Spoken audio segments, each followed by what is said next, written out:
Agora a gente vai falar sobre hiperidrose, que é o suor excessivo. Você sabia que ele pode significar que você tem algum probleminha a mais na sua saúde? É um primeiro sinalzinho de alerta. Dá uma olhada no VT. Apesar de incomodar, o suor tem um papel importante na manutenção do nosso organismo. Através dele, o corpo consegue manter uma temperatura estável, além de liberar algumas toxinas. Mesmo assim, o suor excessivo pode ser um sinal de que a saúde não está 100% e precisa de atenção. A transpiração excessiva é chamada de hiperidrose. Esse suor desproporcional pode atingir qualquer parte do corpo, porém é mais comum nas mãos, sola dos pés, axilas e no rosto. A transpiração exagerada pode indicar problemas emocionais, doenças metabólicas, distúrbios hormonais, entre outros problemas. E é isso que vamos saber agora no Revista da Cidade. Para falar sobre esse assunto, a gente está recebendo o Dr. Adriano Almeida, que é dermatologista. Seja bem-vindo, tudo bem? Obrigado, bem-vindo. Prazer Obrigado. te receber. Bem, é importante a gente falar sobre isso, principalmente no verão, que eu imagino que as pessoas que têm hiperidrose devem ter um requinte de crueldade nessa fase Com do certeza, ano, né? Essa é a época que mais Sofre incomoda, mais. né? Incomoda o ano todo, né? Quem tem hiperidrose acaba se sentindo muitas vezes acanhado em fazer uma exposição ou até mesmo em estar usando alguns tipos de vestuário, como as roupas coloridas, Claro. né? Então isso incomoda o ano todo, mas como você disse, no verão é pior, né? Porque a temperatura é mais alta, o suor é importante para nós. As pessoas às vezes, poxa, para que transpirar, né? Ele é importante para regular, sim, né? ele regula. Essa transpiração é regulada pelo parte do nosso sistema nervoso, que é o sistema nervoso simpático, e isso acaba mantendo a temperatura do nosso corpo mais uniforme, que é aquela temperatura que a gente fala por volta de 36 graus, né? Tá. Então essa transpiração é importante. O detalhe é quando essa transpiração passa a ser excessiva. Muitas vezes, por exemplo, a obesidade gera uma transpiração excessiva, porque também gera uma síntese de hormônio diferente, né?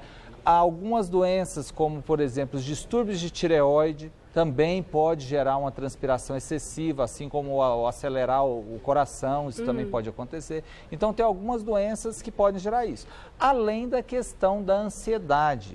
Porque muitas vezes, quando nós temos uma hiperidrose que é mediada por esse sistema simpático, essa ansiedade em exagero, né? Esse problema que muitas vezes acomete adolescentes, né? Os adolescentes sempre falam muito, né? No meu consultório tem muita busca pelo adolescente que está com essa sudorese, né? Então essa ansiedade pode gerar esse excesso de suor. Então muitas são as causas da hiperidrose. Ela pode indicar então que tem alguma coisa mais importante acontecendo no seu organismo. Com É um certeza. sintoma de várias doenças. E isso pode variar de acordo com a idade, como você está colocando. No caso dos adolescentes, dos jovens, relacionado à ansiedade, no caso das pessoas mais velhas, de repente, relacionado à tireoide. Então, a idade em que a hiperidrose pode aparecer pode indicar um problema diferente?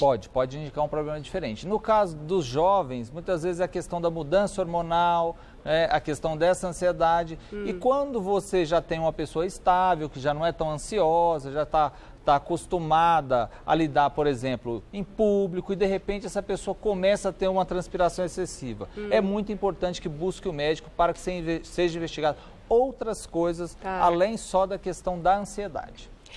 Quando a hiperidrose aparece em idades ainda mais iniciais, mais tenras, por exemplo, na infância ou na primeira infância, também pode indicar um problema de saúde ou simplesmente pode ser hiperidrose por hiperidrose? Ela não é muito comum nas crianças. Ela é mais comum a partir da puberdade. Se você tem na idade um pouco mais precoce, é interessante essa investigação. Por exemplo, o distúrbio de tireoide ele pode acometer crianças, Sim. né? Não só adultos.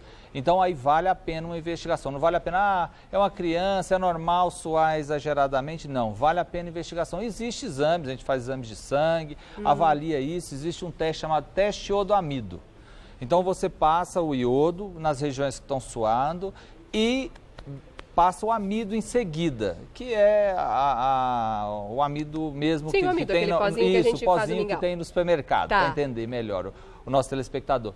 Então, nas regiões que transpira, isso fica roxo, né? E aí você pode perceber que regiões estão transpirando e se essa transpiração é excessiva. O médico pode fazer esse teste iodoamido e verificar se realmente essa transpiração é excessiva. Vamos saber mais sobre a hiperidrose, né?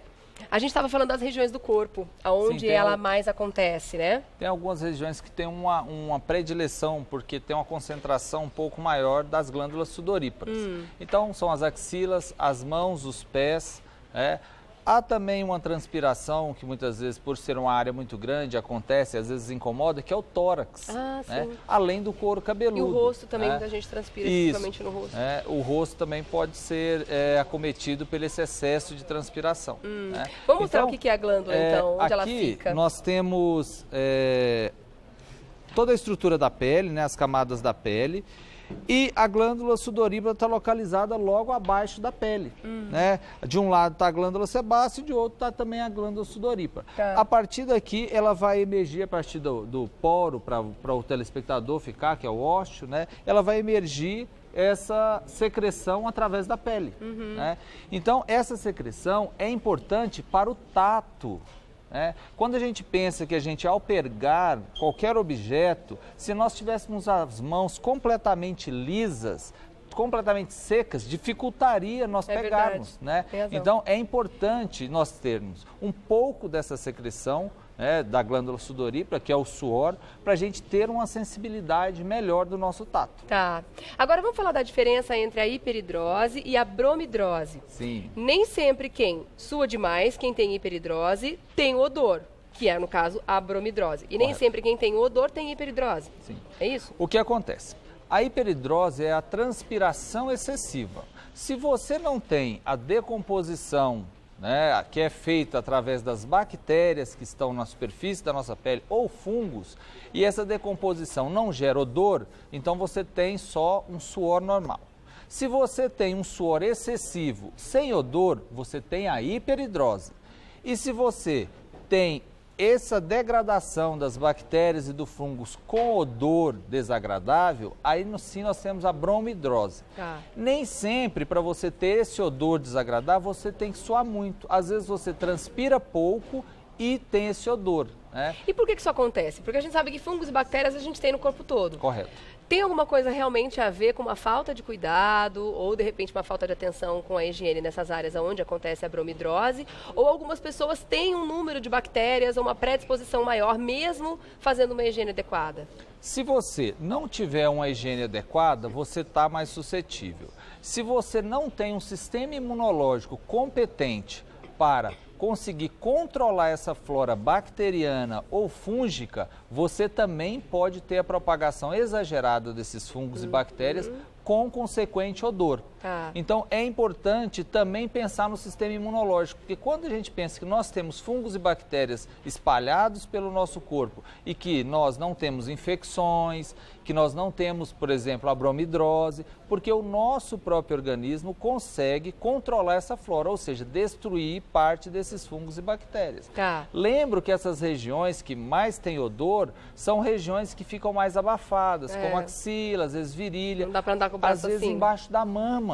As mulheres que têm mama muito grande, às vezes têm esse odor embaixo da mama. Por quê? Fica favorecendo a temperatura, a temperatura mais aumentada e a sudorese mais aumentada, e assim os fungos e bactérias se propagam e fazem a festa, geram esse mau odor. Bom, sabendo então que bromidrose tem a ver não só com a falta de higiene, mas pode ter a ver também com um problema de imunidade, né? Que a pessoa está imunodeprimida muitas vezes, quer dizer que também pode ser que tenha tratamento contra isso. Se a pessoa se incomodar, ela pode procurar tratamento? Voltando, a gente vai falar sobre tratamentos. Primeiro, a gente falou sobre bromidrose. Partindo do princípio, então, que tem a ver com, muitas vezes, a imunidade da pessoa, falta de higiene. Tem algum tratamento que a gente pode fazer, fortalecendo a imunidade, por exemplo, a gente pode combater isso? Sim, ao melhorar a imunidade, e aí é muito interessante que se investigue, o médico é capaz de fazer isso, né? Nós sabemos que a boa alimentação gera uma boa imunidade, uma boa hidratação corporal gera uma boa imunidade, mas muitas vezes você pode necessitar de complementos, uma vitamina a mais, suplementação de ferro, porque para corrigir uma anemia, então o médico é capaz de identificar isso e melhorar a sua imunidade. Muito, né? Quando nós temos a deficiência de higiene, então nós podemos incentivar os banhos mais caprichados, mais periódicos, e muitas vezes nós podemos também prescrever antibióticos, na maior parte das vezes são tópicos, são de passar na região, ou antifúngicos, que vai tratar essa flora, que vai eliminar essa flora bacteriana ou fúngica para que a bromidrose cesse. Em casos mais simples, a gente pode contar com os aliados que a gente acha no mercado mesmo, né? Sim. Que são os desodorantes. Quando a gente pensa na hiperidrose. Sim. Né? Aí é quando a gente fala em bromidrose, não. Não, porque a bromidrose tem envolvimento de fungos De e bactérias, tem que combater então, as bactérias. Tem que combatê-los. Porque muitas vezes eles prometem, né, não combater, mas evitar o aparecimento, né, das bactérias que causam mau odor, não sei o quê. Dá para acreditar nesse tipo de propaganda ou não? O que acontece? Se você tem uma diminuição da sudorese, né, fatalmente você vai reduz o odor reduzir e pode reduzir o odor. Mas se você já tem uma colonização da pele, esse fato não será verdade. Entendi. Né? Então ele vai controlar o excesso da sudorese, mas não vai combater bactérias. Agora a gente encontra uma variedade gigante, né? A gente chega no mercado, a gente fica até perdido. Tem Indeciso, tanto né? desodorante hoje em dia, com cheiro, sem cheiro, antitranspirante ou não antitranspirante, enfim. E aí circulam informações que a gente fica na dúvida se são lendas urbanas ou não, né? Com relação aos antitranspirantes, principalmente.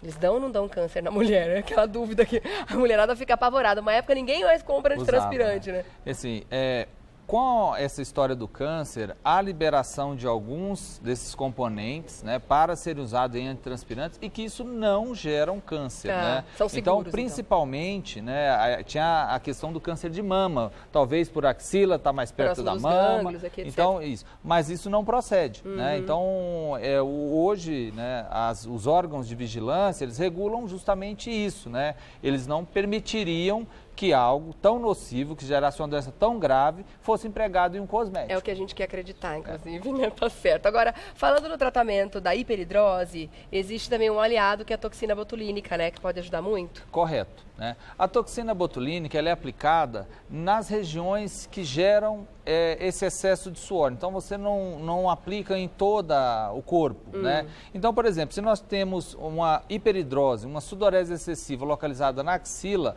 a gente aplica. A toxina botulínica, ela vem em pozinho, né? Então é um frasquinho que vai para o consultório do médico, isso é reconstituída, essa toxina com soro fisiológico, e aí você vai ter parecendo uma aguinha a toxina, né? A inativa é a toxina botulínica inativa. E isso vai ser aplicado através de agulha.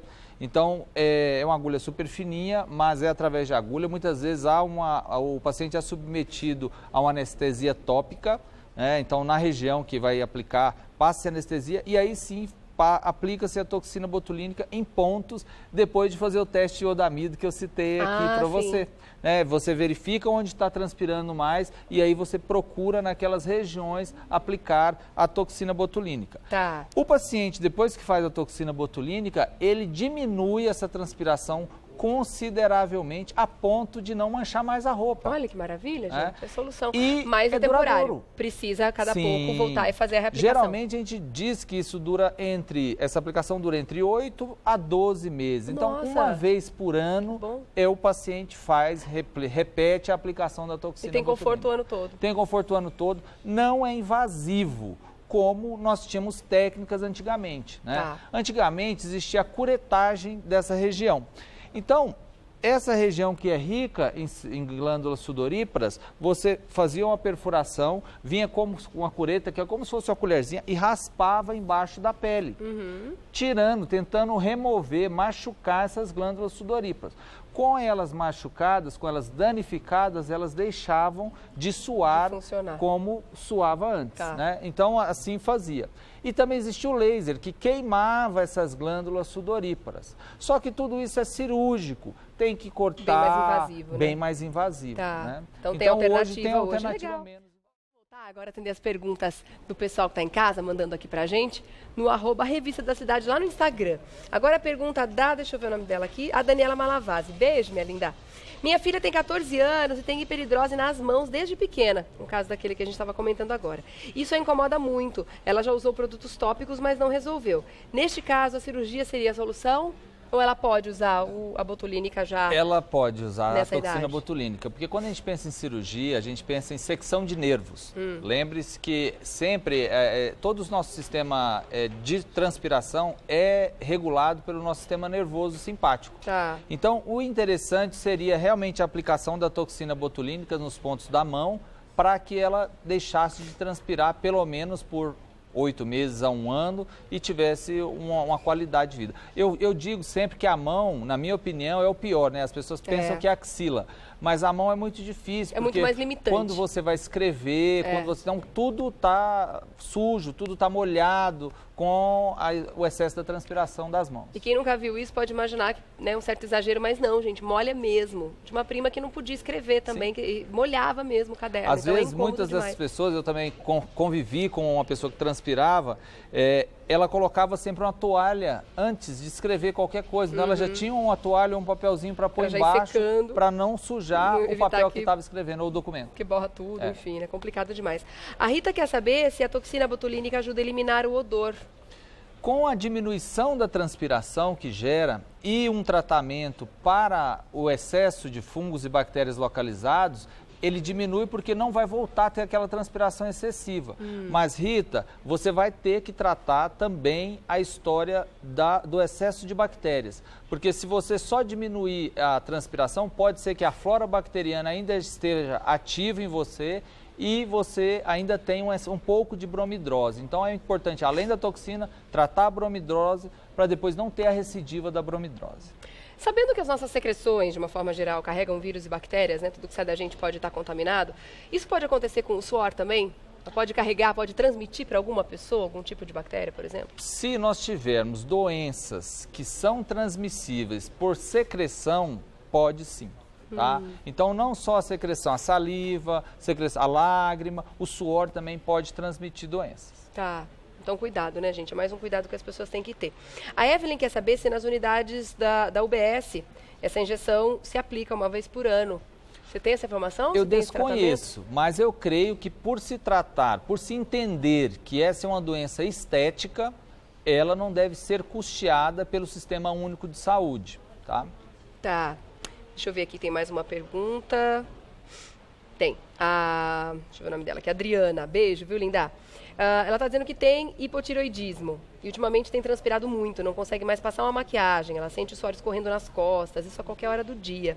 O que ela pode fazer no caso dela? Consultou uma dermatologista e disse que poderia ajudar, que não poderia ajudar porque é o efeito do hipotireoidismo. Então, no caso dela, ela já sabe qual é a causa. É muito mais comum no hipertireoidismo até do que no hipo, mas pode acontecer no hipo. Tá. É muito interessante, a primeira coisa que você tem que fazer é controlar a sua glândula. Então, se você, ou o seu sistema endócrino, se você tem um hipotireoidismo, que você não tem uma síntese desse hormônio suficiente, você deve tomar esse hormônio para que isso esteja em homeostase, ou seja, normal no seu corpo. Fazendo isso, você já vai ter uma diminuição dessa secreção excessiva de suor. Então, estando com o sistema endócrino normal, corrigido, você já vai ter uma diminuição. Então, muitas vezes, ela nem vai precisar de fazer toxina ou pensar em fazer uma cirurgia. Só controle do sistema hormonal dela já vai ser suficiente para ela ter uma melhora do quadro clínico dela. Tá. Só para saber o tamanho do incômodo que as pessoas que sofrem de hiperidrose podem ter, ela acontece espontaneamente ao longo do dia, mesmo sem estar fazendo nenhuma atividade, mesmo sem estar cansado. Vamos supor, a pessoa tem hiperidrose e está descansando. Ela sua espontaneamente mesmo nesse momento? Sim. Quem tem hiperidrose, muitas vezes, quando não está relacionada à questão da ansiedade, a pessoa transpira até dormindo. Nossa, então imagina. Ela acorda muito molhada, muito suada, e a gente é até um comparativo para quando você pensar, será que a minha hiperidrose tem relação com a questão emocional ou não? Verifica se você transpira quando está dormindo. Se você transpira dormindo, então isso não está obrigatoriamente relacionado com a questão emocional. Porque se você não está submetido a nenhuma situação de estresse, teoricamente você não teria que suar. Não sei que você tenha tido um pesadelo. De repente, o sono não foi tão bom. Tão confortável, né? Mas quando a pessoa está ansiosa, aí sim ela passa a transpirar em excesso, em exagero. Tá certo, então. Bom saber, é um incômodo, claro, mas tem solução, existem tratamentos. É importante que procure o médico, sim, para saber qual é a causa, antes de saber que tipo de tratamento adequado vai ser colocado ali para cada um, né? Quero agradecer então ao doutor Adriano Almeida, dermatologista, esteve com a gente hoje, tirando dúvidas sobre hiperidrose e bromidrose também. Obrigada pela presença aqui no Revista. Obrigado, Até uma próxima, viu? Até a próxima.